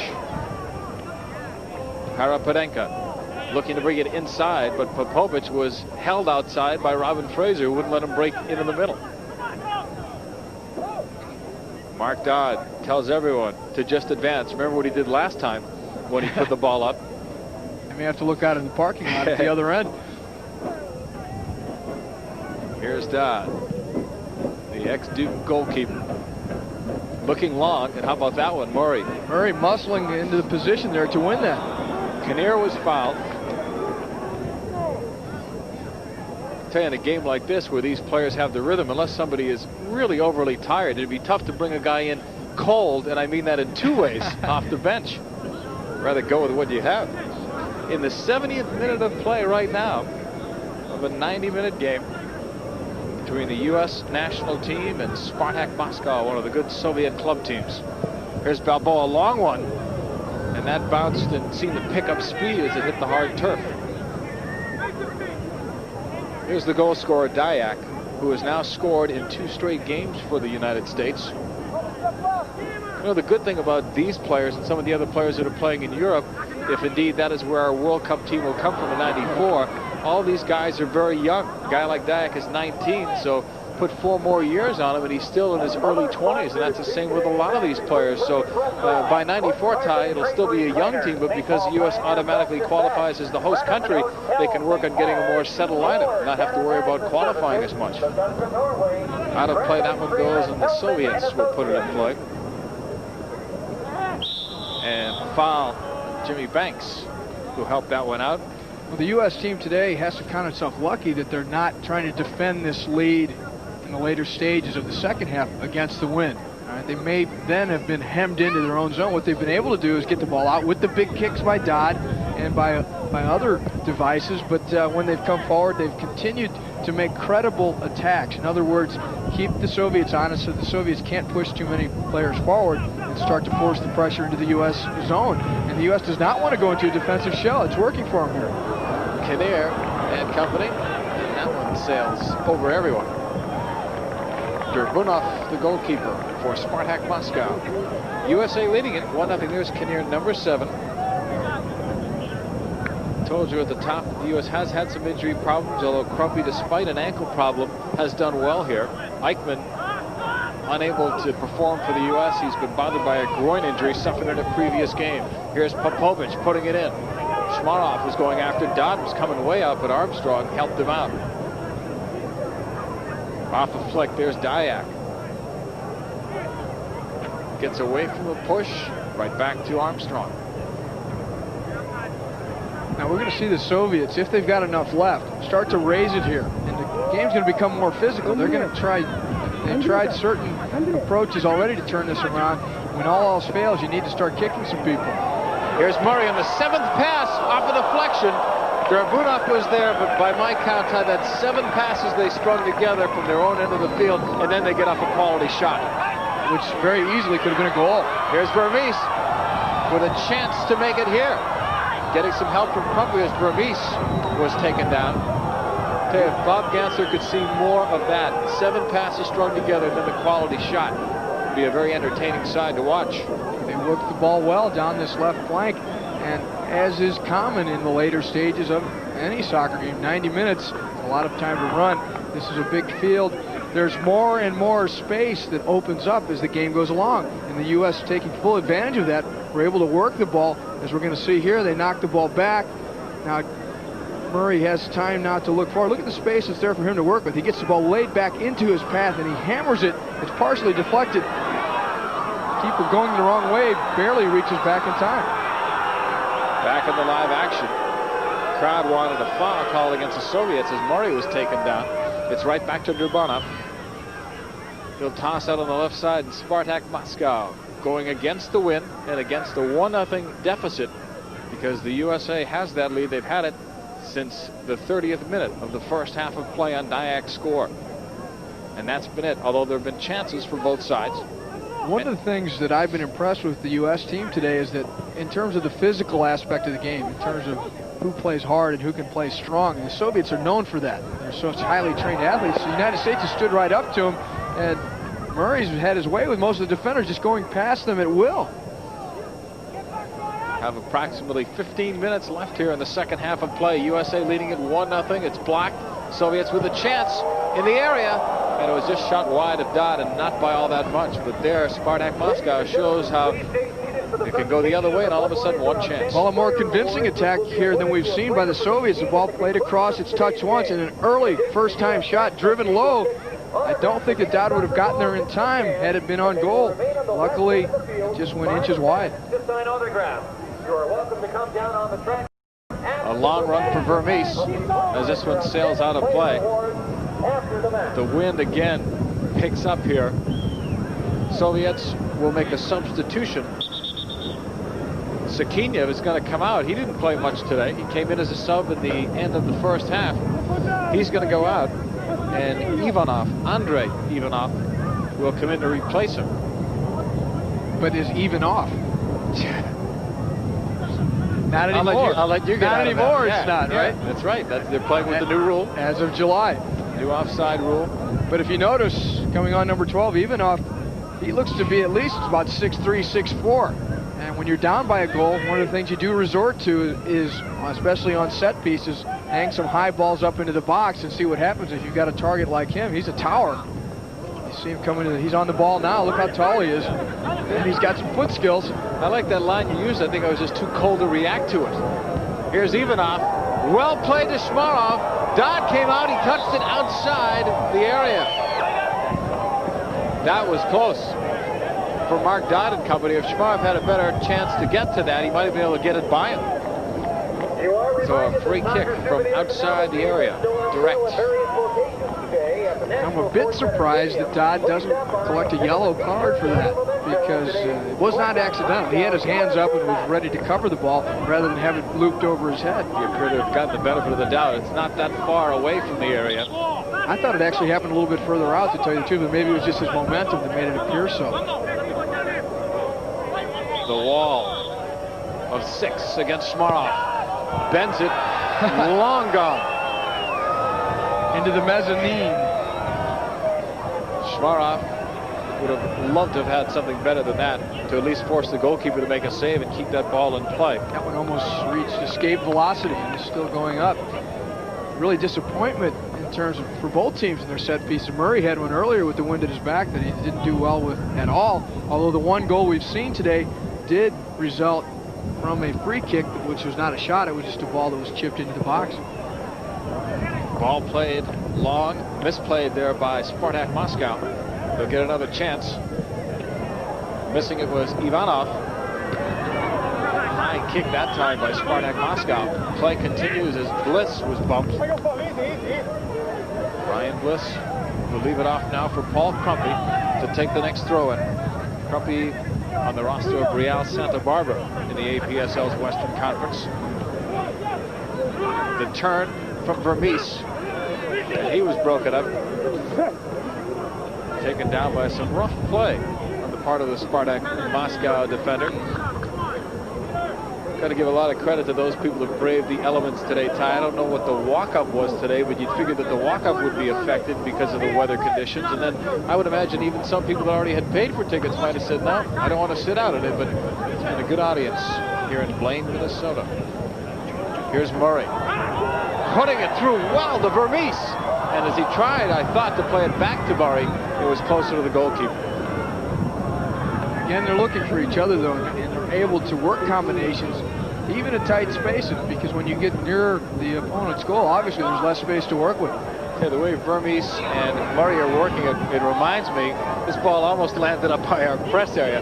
It reminds me of the way Eichmann was working with Murray. Of course, they had the benefit of playing together at Clemson, but these two guys appear to be even more dangerous because of the way Vermes is stronger than Eichmann and can hold on to the ball better. Here's Murray. And that's broken up by Spartak Moscow. Speaking of Eichmann, we've told you earlier, if you missed it, would have played today, but he's been bothered a bit by a groin injury, and there's no sense risking it here in this international exhibition game. Armstrong committing that foul. And this is against a top European club team.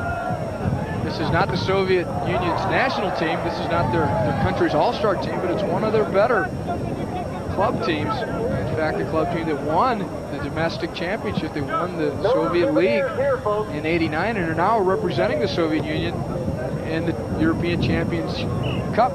That's where we are. We're freezing to death up here by our monitors. Originally, we were going to be up in the scaffold right this way behind us. No, thank you. No chance. Not with the wind. Here's Brian Bliss at midfield. Now to Kinneier. Dominic Kinneier. That was, again, the wind conditions playing a part of that. Good idea, Kinneier looking for Murray on the outside. And I'll tell you, the way the U.S. players have interchanged positions, sometimes you see Murray outside, then he brings it in, and other players, the way they've been able to become interwoven, it's been a big plus to their offensive attack. Coming back on the left side, here comes Spartak Moscow. They're down 1-0. Still plenty of time left here in the second half. Played in and a quick touch, but it won't have the legs as Dodd was out of goal. Robin Freyzer help it out, sending it long. Murray, tremendous bumping there before that ball was even close to Murray. The United States here getting off a little lucky. The ball all the way in behind their defense. Nearly flicked over Dodd, going towards the goal. The wind doesn't hurt there. If that ball was headed towards goal, it slowed it up enough for the defense to recover and get it out of there. How close do you think Dodd was to touching that? Inches. I didn't think he was that close at first, but the replay seemed to indicate that he was. Here's Bальбоа. Deflected straight up. Chasing it down is Hleštov, 13. Blocked by Brian Bliss, Kinneyr, and Murrey. Crumpe looking. We've got about 8 minutes to go, unofficial time, as another whistle sounds. Just about 8 minutes left here in Blade. And there'll be some happy players heading into, I presume, a warm dressing room when this is over. Well, believe it or not, the players are not the ones that are suffering. So people like you and me. Yeah, exactly. If you're out they're there moving. Oh, yeah, they don't have any problem with this. In fact, this makes it easier for you to run a little more because it keeps you cool. Daiak. Now it's broken up by Spartak Moscow off a deflection. Kinneyr may get his own pass, but just a bit too far in front of him. On the left side, Spartak Moscow doing well, coming back with some numbers. They're down 1-0. About 7 minutes and change left here in the second half. Headed up by Bliss, Caprine, and now Crumpe to Bruce Murrey. Murray did a good job, but it was knocked out of play by Hleštov. And so the USA will have a throw-in coming up. Come out to a day at the races from Belmont Park on Preview to Post. Horse racing experts Harvey Pack and Jay Randolph review the weekend's action for the site of the Breeders' Cup. Exclusive coverage from Belmont Park begins tomorrow at 4 p.m. Eastern, 1 p.m. Pacific, and it'll be live here on Sports Channel America. Spartak Moscow clearing it on the left side of the field where it was blocked by Jimmy Bэнks and it will sail out of play. Have less than 7 minutes to go here from Blade. This Soviet team has not played as hard and fast and direct as some Soviet teams I've seen. They do work the ball well, and I think part of it is they are a bit jet lagged. They had a big game on the weekend. They're involved in a lot of other competitions here, so they're not maybe going as strongly and as hard as they might otherwise. I've played against Soviet teams on a couple of occasions, and let me tell you, it's a track meet normally. We've not seen that type of play today. The wind may have something to do with that. They can't play these direct balls at a distance because the wind plays havoc with them. But you know, right now the United States absorbing a lot of pressure. Schmarov looking for this. Armstrong gave it back, and that could have been disaster because Dodd looked like he was retreating, thinking Armstrong was going to go upfield, and instead it was almost the tying goal, or at least a chance for it. Well, it's a little scary actually when you see a Soviet player in behind all the U.S. defenders with nobody marking him. At this point in the game, if anything, your marking should be that much tighter when you're defending a lead. Crumpe leaves it off for Murray, tries to go inside. He was broken up. Hleštov makes a nice move there. Spartak Moscow getting it back. Schmarov off a deflection. Vermes almost got it. Caprine switching to the outside. Imrekov with Armstrong chasing him. USA has not substituted. These guys have gone almost the full 90 minutes here. On a good run from the outside, played into the area, cleared out nicely. Jimmy Bänks there to save the day. Tell you, the man that was open was Parapadenko, and he would have had at least a chance for the header. And a whistle sounds.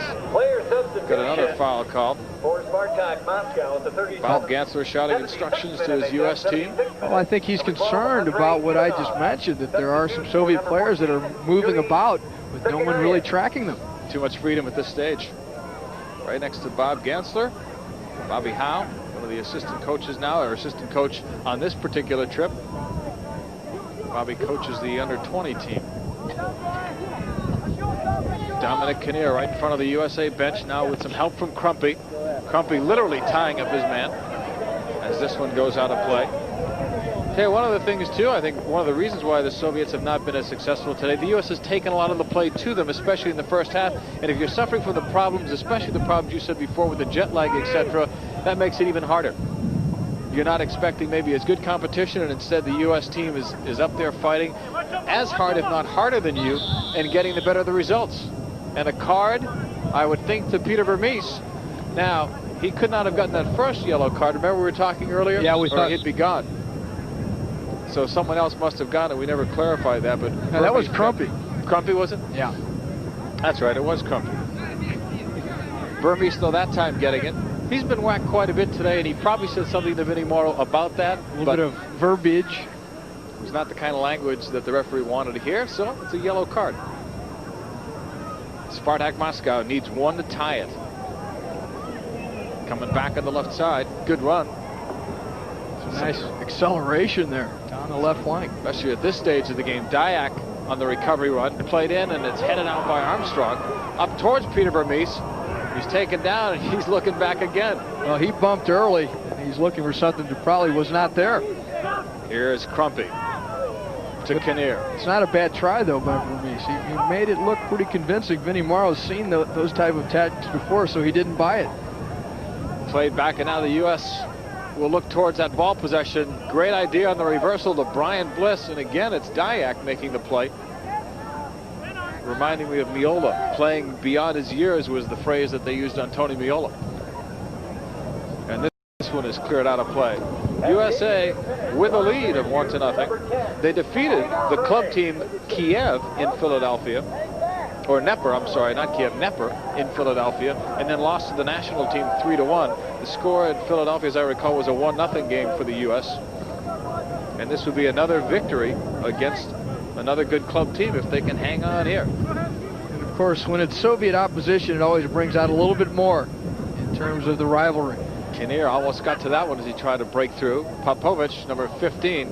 We have approximately 2.5 minutes to play. That's unofficial time for you. Here in the second half of play, and the USA still holding on to that 1-0 lead on Dayak's goal of the 30th minute of play. Lead pass, not enough on that. Cut off. Fhreyser. Playing it up now to Kinneyr. The U.S. does well with this. Here's Daiyak with some space on the right wing. Troy Daiyak. Try to cut it inside, finds Murrey. Murrey with some moves, and he's broken up. And now Spartak Moscow taking it away. Cut off by Balboa. Spartak Moscow to midfield. Caprin's pass will find Popovich. Picked up there by Jimmy Banks. And now Vermees. And everyone dropping back and picking someone up for the U.S., including those forwards. There's some cool under pressure there by the young player Daiyak. He stepped forward, he read the play well. He won the tackle despite the heavy pressure from the Soviet opponent. Played outside now to Paul Crumpe. He's got some room. U.S. in no rush here. They want to make sure that they hold on to the ball. If nothing else, minimize your mistakes, not lose it. And they'll be very happy if the Soviets don't have any more chances to score a goal. Played in now. Vermees. Right across. Nobody joining him. Here's Kinneyr. And on the short hop, it is stopped by the goalkeeper. Unofficially, about a half a minute to go here in this game. But the U.S. almost got their second goal. Right now, it's Spartak Moscow with Hleštov, giving it up to Parapadenka at midfield. Parapadenka's pass to Caprin and then right back. Spartak Moscow might be down to their last chance here. Ivanov, who came on as a second half sub. Parapadenka right back to Ivanov. Off his left foot, several bounces, but Dodd is there. Shmarov made a late break for that ball. Should be down to the final seconds. There might be even injury time here. Dodd sending it at least well over midfield and even beyond on the bounce. Bruce Murray holding up. He's by himself for now. Now gets some support. Crosses it in. Just missing was Vermees as it's played back to the goalkeeper. But Murray did well to hold it as long as he could until someone was open. And I tell you, Vermees from here, from our vantage point, just missed by an inch or so. Here comes Spartak Moscow. Time running down. A lot of space at midfield, though, given to them. Ball is played now by Caprin. Swung wide to the outside. Spartak Moscow looking for the tying goal in the dying seconds. That's broken up. And that should do it. The end of the game and a big victory for the USA national team. They have defeated Spartak Moscow. Final score is 1-0. They're happy here in Blaine, Minnesota, as the U.S. team wins it. We now pause for a regional break.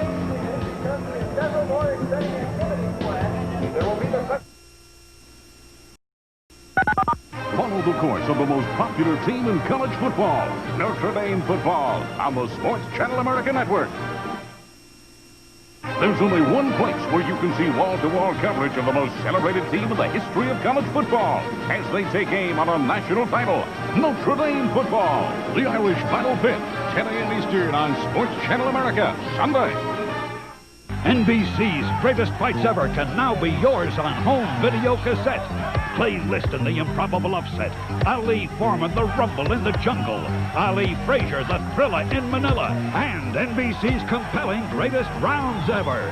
To order, call 1-800-238-3100. $24.95 each. Or all four for just $79.95. Call now. Operators are standing by.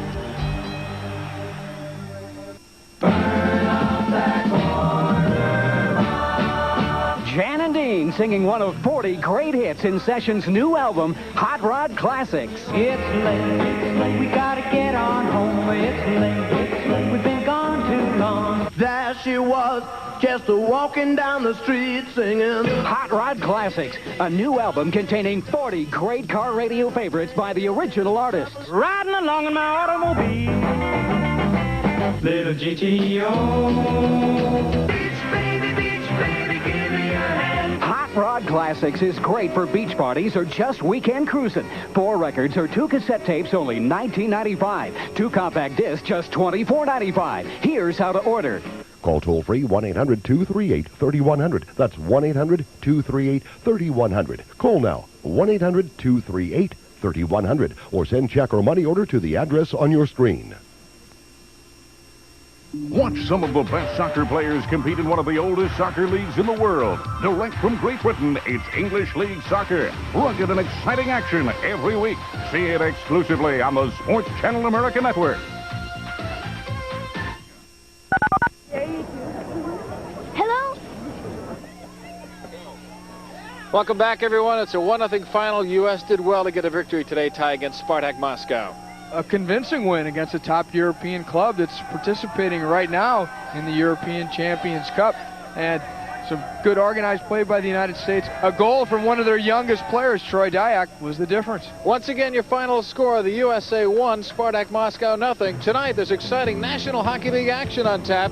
You see the Chicago Blackhawks challenge the Boston Bruins at 7 Eastern, or some of you will see the Pittsburgh Penguins against the New Jersey Devils at 7:30 Eastern. The thrills of NHL hockey here tonight on Sports Channel America. For Ty Keogh, I'm John Paul Della Camera. We say goodbye from Blaine, Minnesota, where you've been watching international soccer on Sports Channel America.